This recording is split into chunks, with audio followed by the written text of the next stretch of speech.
All right, you want to know a good way to waste your time? I'll tell you. I created my own double feature a couple days ago. Went to see Relay with Riz Ahmed, and then I went to another theater and I saw a reboot of The 40-Year-Old Virgin. Each film, I sat through about 30 minutes of previews and commercials for each. So that's over an hour in a double feature, a total of over an hour of commercials and ads. Each movie was about an hour and a half, give or take, maybe a little bit longer. So about three and a half hours of movies and over an hour of previews. I could have seen a third movie and then maybe just stuck it out for another 30 minutes. I could have seen a triple feature for that. So, okay, I know that if they say it starts at 2 o'clock, right, if it's a new film, I usually get there about 10 after. I might be there at 2 o'clock, but I know it's going to not start till at least 2:10, right? But for the 40-Year-Old Virgin, I wasn't expecting any previews or commercials because it's an old film. I thought you were supposed to go right into it. No, I got there at 5. It started a little after 5:30. This is insane what's going on in the theaters. I mean, I sat there. The first one, I was kind of excited. I had my free birthday popcorn or whatever. And, whatever. I'm having a good time. Second one, I've got a nice little triple jam cider going in my lap. But as the second one went on, I started to realize, it started to hit me, I'm going to cross over an hour of sitting there. What a waste of time it is. In what other profession, other than concerts, like if you're going to see Guns N' Roses, they're not going to start on time. I've never seen them, but that's what I've heard. In what other business could you say something starts at a certain time and then it doesn't? I mean, what? You say it starts at 2 o'clock.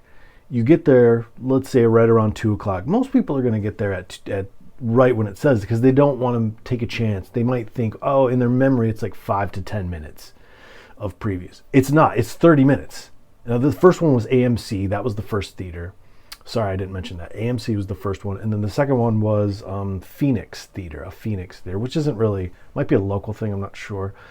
But, you get there at 2 o'clock and you're kind of held hostage. What are you going to do? You're going to leave? I almost walked out of the 40-Year-Old Virgin, but I stayed because it was my day off. I was having fun. I was drinking. I'm having free birthday popcorn, whatever, But I wanted to get up and complain.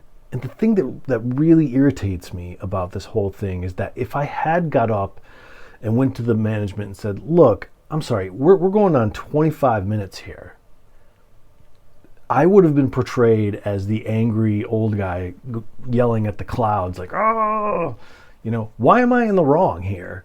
Why would I be in the wrong? They're trying to make money. I get it. But I got to tell you, I think there were only 3 other people in both showings. Now, they were matinees. One was at 2 o'clock, one was at 5 o'clock. So that's a big part of it. But I keep seeing these articles about how movie theaters are losing business and, they don't know if they're going to stay afloat. Maybe this is why. Like, why would anybody... First of all, they're not paying attention. I'm on my phone. I hate when people are on their phone in the movie theaters, but for commercials and previews, it doesn't really bother me. It might bother me if I'm in front of someone and I'm watching, but I tend not to watch. So, I mean, isn't there a way they could do a study where they could sort of observe whether people are actually paying attention to these ads? I mean, some of these were straight up commercials. It's talk about an invasion. You've already paid a very high amount to get into the movie. You've paid way over market for popcorn or whatever else. And now you're not even being told when it actually starts. It ends up being 30 minutes later. This is a problem. Like, how else are we going to get through this? If you go to a vintage theater, there's a couple of vintage theaters around me, and I'll go there. And if they play, when I say vintage theaters, I mean like old cinemas that play old movies. They go right into it, right? Of course. Maybe they come out and talk about fundraisers, which is technically an ad, sure, but it's usually about a fundraiser they're doing to keep the cinema open, right? The historic building that you're in. And I'm 100% okay with that. At max, it's like 5-10 minutes. but you're kind of interacting with someone local. It's someone in front of you with a microphone. I'm supportive of that. They have to do that. I want them to stay open because they're the only ones that aren't playing trailers or commercials. I hope they never go to that.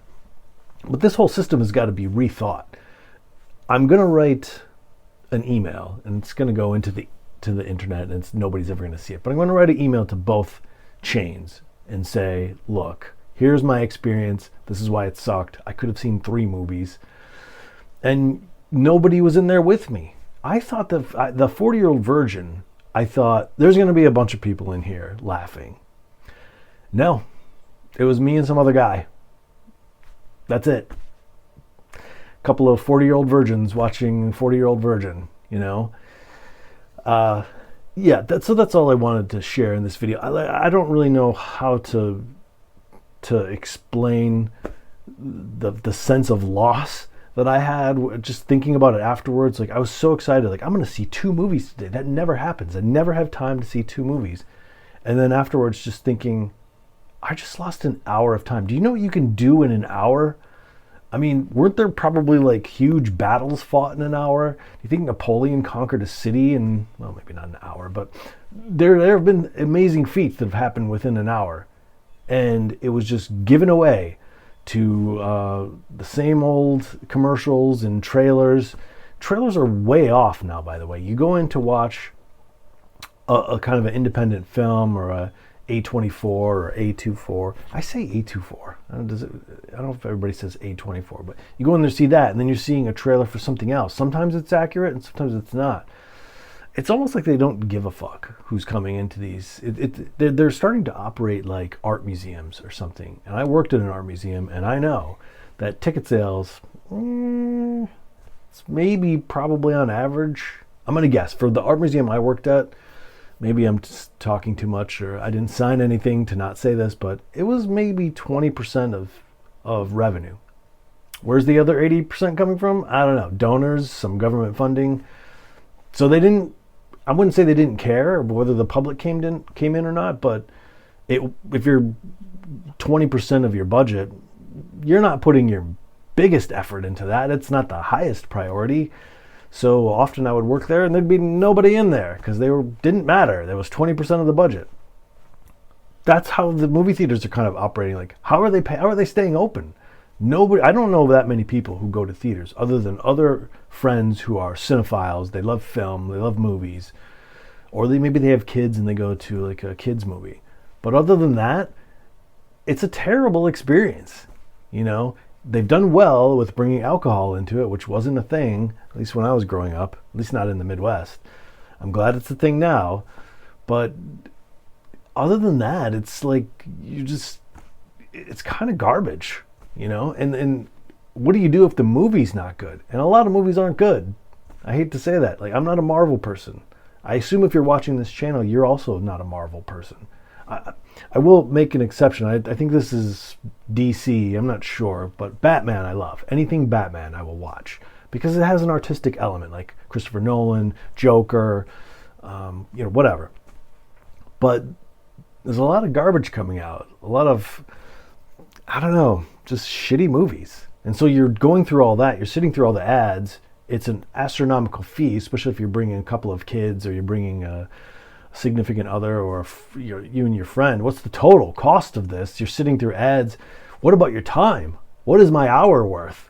That's going to be the basis of my letter to AMC and Phoenix Theaters. Like, how do I compensate for my time there of watching? What am I getting for it? I'm not buying anything. I will consciously not buy anything from someone who runs ads in movie theaters. I've been doing that for 20 years or however long they've been showing commercials.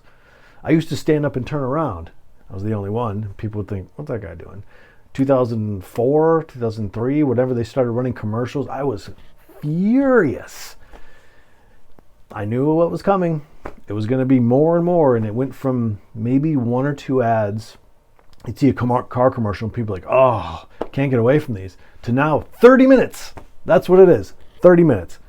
Granted, like half of it's probably trailers, which I'm okay with trailers, but can you just show like 2? Can you pick 2, maybe 3? because after a while, I'm not absorbing on any of it anyway. Even if I loved seeing ads and trailers, and I do like seeing trailers, but after two, I'm out. I can't remember, or I don't care. I'm not invested. I'm gonna start looking at my phone like everybody else. People are looking at their phones. When the movie starts, we're paying attention, but it's like a coin flip as to whether it's a good movie nowadays. So I don't know. That's my experience, my double feature. What do you think? I assume you're experiencing the same thing, but I also don't know if you're even going to the theater. So if you go to the theater, let me know. What's your experience like? Are you sitting through the ads? Are you going late? Because usually I go late. I go like 15 minutes late on purpose. You know, are you just sticking to older theaters that are playing vintage movies? Or are you just not going? Because it's turning into a streaming experience where I'm not paying for the top tier package, so I've got to watch the ads. So it's like I'm watching YouTube or something. You know, it's really watering everything down, and I'm sure my letters will do absolutely nothing. It'll be like throwing a teaspoon of water into the Pacific Ocean, but well, what can I do? It's the only thing I have is to make these videos, talk to you about it, and to send meaningless letters to AMC. But if they respond, I'll share it here. So, all right, AMC in Phoenix. Boing, boing.